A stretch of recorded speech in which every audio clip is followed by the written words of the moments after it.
Live from Palo Alto, in the heart of Silicon Valley, it's theCUBE, covering I.O. Brought to you by I.O. Now, here are your hosts, John Furrier and Peter Burris. Hey, welcome back everyone. We are here live at the Rosewood Hotel in Silicon Valley at the heart of venture capital land on Sand Hill Road, the famous Rosewood Hotel. This is theCUBE for a special presentation of I.O. Conversations with the I.O. Data Centers.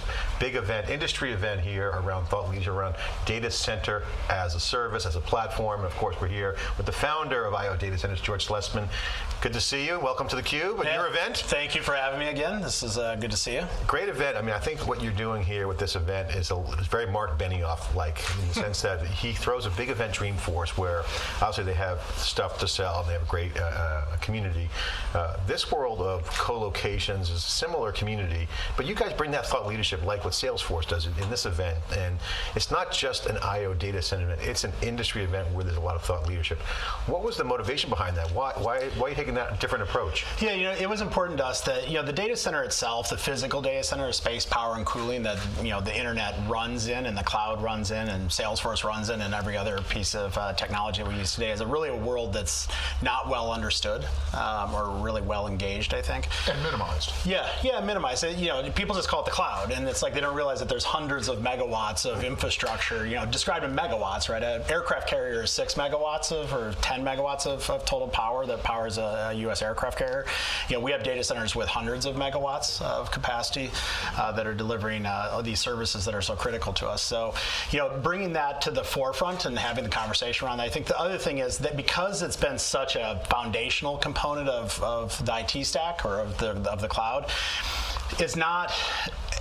The innovation hasn't been there like it's been in the rest of the stack, and so it's really important to me. And what my brother and I have done over the years of the founding a number of businesses that we founded, 2 of them directly in the data center space, 3 of them, is bringing that to the forefront. We need to innovate at the data center level. It's an imperative. One of the things that John and I were talking about is that if we've heard, well, we knew this from a research and SiliconANGLE standpoint, but we heard it over and over again that the tasks remain important. How you institutionalize the work is where the innovation can happen. So it's crucially important that people realize that there's still work that must be done that we associate with data center, but there's a lot of new options for how you think about institutionalizing that: co-location, cloud, on-premise, et cetera. I agree with that, but it's even worse, or better than that, I guess, depending on what I think about it, is the physical data center has been the manifestation of construction projects. Literally, people buy land, they call it real estate, they put a building on it, they hire construction contractors and engineers to build this facility. It's then is operationalized as a custom piece of infrastructure that's been built by a construction company, and then the technologists show up and put the technology inside the box. And what we've seen is leadership at the hyperscale level of the Googles and Amazons and Microsofts and Facebooks and others who have integrated the data center into their core operating assets as a part of what they do. We've endeavored to bring that to the rest of the world, right? So every other enterprise and every other consumer of data center, to give them the ability to access that same type of capability. So interesting, our view is not just the way that, not that there's different ways of deploying and utilizing data center, that the data center itself had to change. And so our, the sister company to I.O., Base Layer, which my brother now runs, was we built a hardware and software platform at the physical data center layer that is new, different, it's innovative. I love talking with you because you're a pioneer and entrepreneurs all sometimes are early, right? So, but we've been talking for a few years now. A couple things that you've been doing right on this new trajectory that everyone's kind of waking up to, if you will, is the notion of software, right? The software aspect, as well as you have unique IP around how you do the data centers, the modules, but bringing them together.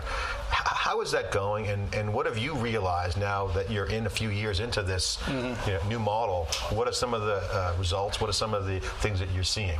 You're right. I mean, it's good to be early, but not too early. In some instances, we were. Seems hot right now. We certainly popping now. Yeah, we were first of the, first of the party, as it were, and now everyone else is showing up, which is, it's a good place to be. You go through some tortured years of like, why are people not getting this yet, and why are they not adopting it at scale, right? And I guess that's also our expectations for the scale. We have, 6 massive data centers globally where this is deployed. We've got, 650 customers utilizing the infrastructure in one way, shape, or form on an enterprise scale. I mean, our Goldman Sachs is our largest customer globally, very large global commitment with us on the platform. So I mean, the adoption's there. It's been with the companies that are most innovative and the most engaged in understanding how to manage these resources in a more effective way. And the software is the key element of it. The secret sauce of our platform is our ability to integrate all of the data center infrastructure into a single software-defined API that then it can be exposed to the consumer of our services and the consumer of base layers products to be able to a more concentrated way run their infrastructure where it should be running at a given time with visibility into the space, power, cooling, network access layer of the stack, which most people don't pay any attention to. But it's 30 to 40% of the operating cost of a data center is the physical data center itself, but between energy, people, and infrastructure. So software is a key enabler. Anything else that you guys are focused in on as an asset? Well, data. It's not just the software. So software enables data collection. So by having software layered across this, really untouched layer of infrastructure, we now are collecting massive amounts of telemetry and how it's operating, when it's operating, be able to do what we call fingerprinting.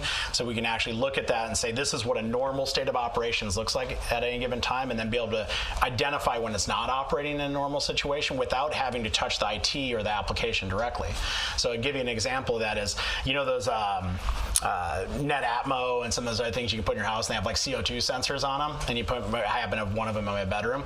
Well, I can tell like during the day when my significant other decides to take a nap because she closes the door to the bedroom and then takes a nap, and the CO2 levels go up in the room because the room's sealed. Well, that's a fingerprint that I'm able to see through the data I've collected, that when those CO2 levels go up, it means someone's respirating in the room, right? Similarly, we can do that in the data center with the data we collect today. We can see how the applications are running inside of the customer's IT stack based on the thermodynamic properties that come in. So basically heat and energy consumption. And when those things change, we now have a methodology to feed that data back to the customer so that they can take action depending on what the particular use case is. So in the few minutes we have left, take a minute to explain the current value proposition that you're offering customers. Obviously, there's a lot going on in the industry with open compute now getting some sea legs and really getting traction. Open source in general is dominating, but yet the challenges still remain. What is the core value proposition of IO? The core value proposition of IO is we operate 6 scale data centers across the globe today. So Singapore, London, and then 4 in North America, East, West, and Central United States. Inside those data centers, we provision and deploy our technology platform that's built and developed with the base layer team. That platform gives customers, and then the network layer that we've layered on top of it, it gives an enterprise looking to take advantage of the cloud. It's the on-ramp to the cloud for them. So jumping for a large bank to go straight to the public cloud is just not a rational outcome for them. We run too much legacy infrastructure, too many regulatory constraints, data sovereignty, federal regulation, financial regulations, et cetera. We give them an on-ramp to where they can support their legacy infrastructure in a smarter and more sound way than they've ever been able to do before on a global scale, and then interconnect directly in a private and trusted environment to the public cloud environment, to public cloud providers, then other private cloud providers and SaaS providers in this trusted environment. So, and they can buy much smaller slices, they can buy much smarter, and then the real value proposition is once they're on this platform, we give them the ability to move between services and between regions, so both horizontally and vertically in the stack, without having to renegotiate their contract. So it gives them eminent flexibility as cloud becomes a reality to be able to express that in how they're spending their money. And they move to the operating model, which is what they want. It all from capital to operating, and then they can even go from half capital, half operating to all operating. It gives them options. It gives them options. Complete flexibility and optionality. Well, we really appreciate the support bringing the Cube to your event. We're excited to cover it. Some amazing interviews here. To wrap it up, tell us what's next for you guys. What can customers and the industry expect to hear from in the IO conversation? By the way, the hashtag is IO Conversations. Great hashtag. As you guys continue the momentum and continue the conversation, what are they going to expect to hear from you guys? As long as I'm still running the business, which I expect to be for a long time, we're going to keep innovating. No matter how much the industry loves to stay the way they are, we're going to continue to innovate and drive push the ball down the field, as it were, in the data center layer. And as the conversation today we've had, we see from self-driving cars to autonomous supply chains to drones delivering our Amazon packages, there isn't a single part of our life that isn't going to live in a data center in 5 to 10, 15, 20 years if it doesn't already today. And those data centers are going to have to be built and delivered and managed differently to be able to support that growth. And that's what we're about. And that's the trend that everyone wants. Really appreciate it. Thanks for the support. And congratulations on a great event. Here at the Rosewood, I/O Data Centers, breaking it down for the future of how to operate in the cloud and have all the benefits of on-premise and the data center of the future. This is theCUBE. Thanks for watching. Yeah.